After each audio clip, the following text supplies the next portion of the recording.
Hello, my name is Jennifer Acton. I'm one of the lecturers in the School of Optometry at Cardiff University, and this is a lecture to introduce you to optometry, what an optometrist does, and how you can become one. An optometrist is a healthcare worker, a professional who works in primary care. We often describe optometrists as working on the front line of healthcare, and their job is to look after patients who have eye problems as well as those who have healthy eyes. And this involves examining the eyes and can also include diagnosing and treating eye conditions. Optometry is a really exciting area at the moment, and there are many different areas to specialise in. Optometrists can undergo further training in glaucoma, also in low vision and vision rehabilitation. So that means helping people to cope with becoming partially sighted or blind. They can also specialise in contact lenses or in paediatric optometry and in independent prescribing. In the picture, this is one of our past students from Cardiff called Nikki, and what she's doing there is delivering an eye injection to treat age-related macular degeneration, for which she has undergone a level of further training.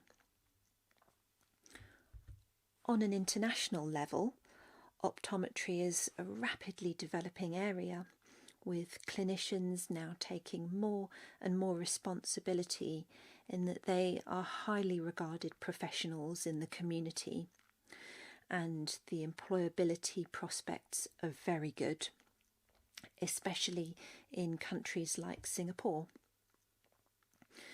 As a career, optometry is very rewarding if you are someone who likes helping people. It is also well suited to flexible and part-time working. One of the most rewarding things is in helping patients to see clearly or helping patients to cope with their residual vision, and that can really make a difference to people's lives and their quality of life. One of the basic techniques that optometrists use to examine a patient's retina is by direct ophthalmoscopy, in which they use this instrument, an ophthalmoscope, to view the retina. In the picture on the left are two of our students practicing the technique on each other. You might already know from your anatomy studies in biology that there are various different structures in the retina. So the picture on the right shows the optic disc or the optic nerve head, which is where all of the nerve fibres from the retina converge before exiting the eye towards the brain. At the macula, this is where we have the greatest density of light-sensitive cells called cone photoreceptors, and that's the part of the eye, the macula, that we use for our fine detailed critical vision. Now, when we perform direct ophthalmoscopy, we don't get this same picture of the retina, of the large area of the retina. We can only see small portions of this view at any one time. Another method of examining the retina is called indirect fundus biomicroscopy, and this is done at an instrument called the slit lamp biomicroscope. The slit lamp is a bit like a microscope for looking at the eye. The optometrist in the picture is holding a small high-powered lens in front of the eye, and this allows them to view some of the structures in the eye, and they can get a larger area of the retina in their view with this method, and they can also view a 3D image which allows us to examine the depth of different retinal structures. With the use of technology, optometrists can use medical imaging to help examine and monitor patients. This is a more recently developed technique called optical coherence tomography, and this allows a cross-sectional view of the retina so that we can see all the different layers of the retina. It's a little bit like, some say it's analogous to ultrasound, which uses sound waves to obtain images inside the body. Instead of sound waves, here we are using light waves to get a view of the retinal layers. Now, optometrists learn to interpret the different features of these retinal images to support their clinical decision making. I'm going to show you a clinical case. Let's consider this gentleman aged 64 who has normal vision, and he has no complaints about his eyes and his vision is good. These are the retinal photographs of his right eye and his left eye. Now, these appear normal and healthy on first inspection. The technology allows us to see the images in more magnification. Now, this is a more magnified view of the left eye. And if you look very closely, I don't know if you can see that there are some lines in a radial pattern across the retina, and they look a little bit like stripes.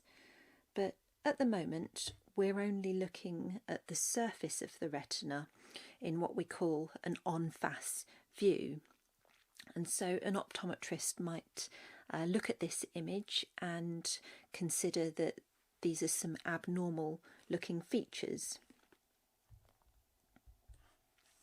If we then go to the OCT images, we see that the right eye is at the top, with the layers within the retina looking nice and flat, as we would expect them to in a normal, healthy eye. But in the left eye, which is at the bottom here, we have these abnormal looking little bumps across the surface of the retina. And there's also an abnormal sort of excavation feature here at the macula. And we can capture OCT images at different orientations across the retina. And what we're looking at here across the surface of the retina is called an epiretinal membrane. And this is a bit like a layer of fibrous tissue which is pulling across the surface of the retina. And this is why we have these tractional lines that you saw in the en-face retinal colour images. Now, the other thing that's going on here at the macula is that this patient has developed a type of macular hole, which we believe is a type called a pseudomacular hole, and that's related to the traction or the pulling from the epiretinal membrane. So although this patient has normal good vision at the moment, he is at higher risk of getting changes to his vision and at risk that the condition could progress. So it'll be very important to monitor him more closely than normal because of his risk of getting changes. And this shows you how optometrists can use technology like OCT imaging is part of their clinical decision making.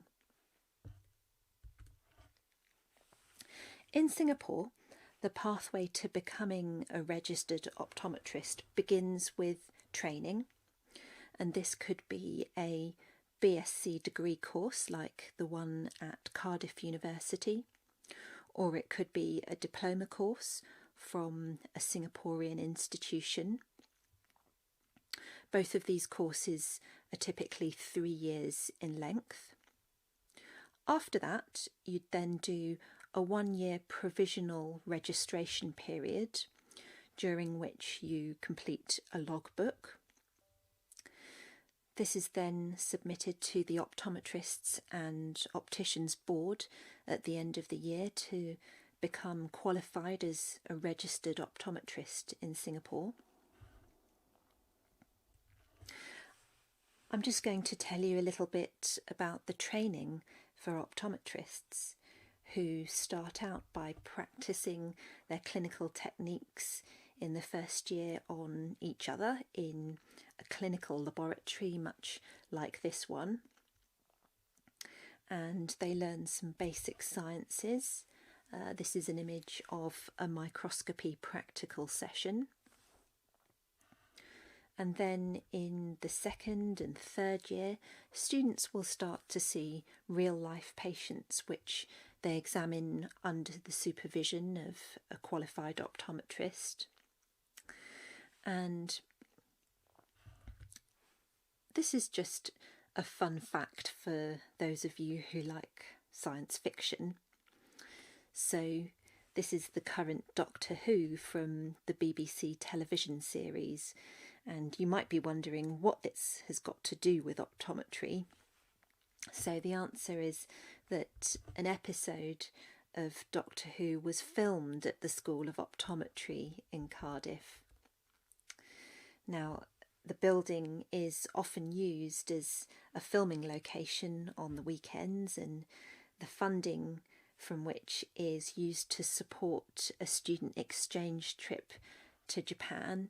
So you can see the TARDIS in our atrium, and then on the left here is our atrium back to normal again. And on the right, these are some students practicing refraction techniques. Just a few more pictures of students doing an anatomy lesson, a biochemistry practical, and learning some clinical techniques. As a clinical subject, the ratio of theoretical to clinical knowledge gained, it changes as you progress as a student, with much more clinical content by the third year. At Cardiff, our third year students spend around about 8 hours a week practicing in their clinics in all areas of optometry, so in low vision, in binocular vision, in primary care, in contact lenses, are just some examples. And this involves patient episodes. It also involves case study tutorials, as well as clinical placements, which could be in a hospital setting or in the community, or in our on-site eye clinic placement. Now, one area of optometry that many students find interesting is in special assessment.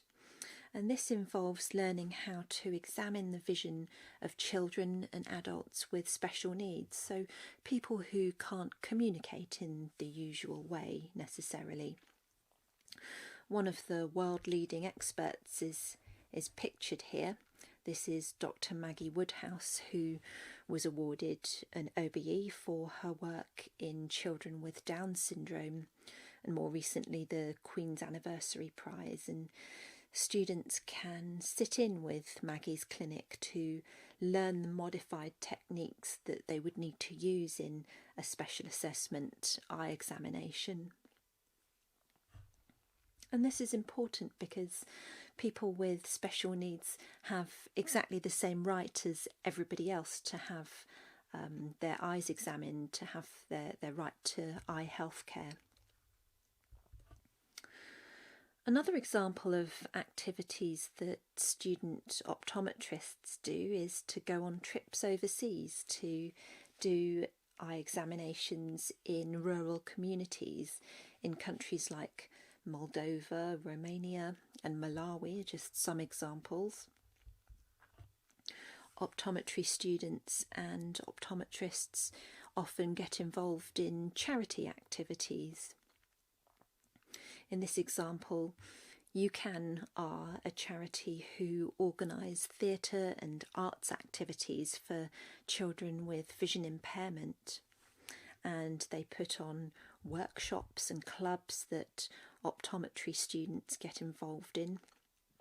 This one is called Maggie's Club, which is especially for children with Down syndrome, and here they are recording their singing and also doing some circus and theatre activities.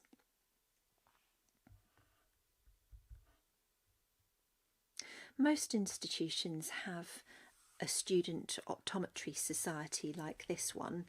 We call ours OPSOC, and OPSOC organise social and professional related activities. This includes social outings like bowling and going to the cinema, also sports competitions, which includes football, netball and badminton teams. They organise the attendance at some of the student conferences where they meet up with all of the optometry students in the UK. And the other very important social event in the calendar is the eyeball, which is pictured here. And lastly, these are our contact details. That's me, Jennifer, on the left. There's also Richard, Irene, Emma and Judith, who are also part of our admissions team. If you want to speak to us, we're very happy to hear from you. That's our email address and telephone number. Also, if you'd like to join our WhatsApp group, which is for prospective students and it's run by our current students from Singapore, we'd be very happy to join you to our group. The link to join directly is on the slide here, so you can paste the URL or click the link. Alternatively, you could send us an email with your cell phone number to let us know that you'd like to join the group. Thank you.